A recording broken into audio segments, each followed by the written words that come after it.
On your right-hand side, you'll see a plane that has a very special significance to the Walt Disney Company. Airports around the world knew it as the 234 Mickey Mouse, more affectionately known around here as the Mouse. It was first used to shuttle Walt Disney and his crew of Imagineers from California to New York for the New York World's Fair, where he first showcased his audio animatronics for the shows and attractions, including It's a Small World, the Carousel of Progress, and Great Moments with Mr. Lincoln, which is now the Hall of Presidents at the Magic Kingdom. Look over there, you see, I bet that's some of their Christmas lights that they have. There's also in that plane that he did his secret scouting missions over Central Florida to find the perfect location for what is now the Walt Disney World Resort. Now this quaint Mediterranean fishing village is coming up on our right.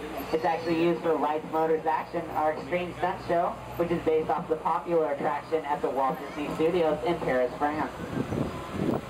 Lights, Motors, Action shows you how movie stunts are done.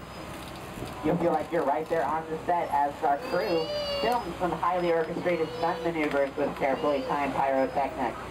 The resulting footage is then added in with visual and audio effects to create that dramatic action sequence. We work with some of the world's top stunt directors to create these carefully crafted, high-performance vehicles that are capable of some pretty amazing maneuvers. If you've ever wondered how vehicle action stunts are done for the movies, Lights, Motors, Action is the show for you. Unfortunately, we're out of shows for tonight, but they do show daily at 1:15 or at 4:20. Or sorry, 1:20 or rather 4:15. If you're sticking around the Hollywood Studios tonight for Fantasmic, that will be showing at 7 o'clock. I highly suggest showing up at least 45 minutes prior. It is a very popular show, and it can get quite crowded. Coming up on your left is another of our studio boneyards, which includes these missile canisters from The Rock. This cattle carrier held Mighty Joe Young. Coming up is this ACME Waster Disposal truck that was from the live-action version of 101 Dalmatians. There's Max from the Flight of the Navigator. If you're a Star Wars fan, you'll recognize this sand skip from the Return of the Jedi and this snow speeder from The Empire Strikes Back. The yellow submersible and this helicopter are both from the Life Aquatic with Steve Zissou starring Bill Murray. There's Demolition Derby Herbie from Herbie Fully Loaded. The presidential space pod from the Hitchhiker's Guide to the Galaxy, which just crashed here recently, and these crypts from the Haunted Mansion starring Eddie Murphy. Come to think of it, we've had quite a journey on our backlot today. We've gone from a canyon in Southern California, and Ian will be taking us through the streets of New York, a journey that will only take a couple of moments here on our backlot.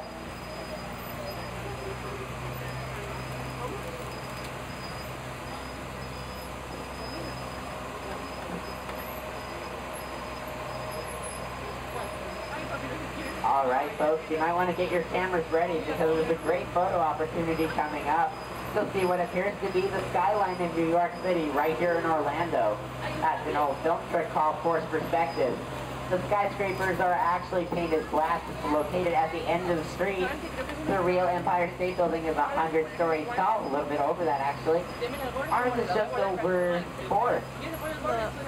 If you look closely at the buildings here in New York Street, you'll see the steel structures that keep them standing. They were built with Florida weather in mind. They can withstand winds to up to 100 miles per hour and hurricane-force winds. We recently added a backdrop of San Francisco, and we'll add another in Chicago, completing a set we like to call the Streets of America.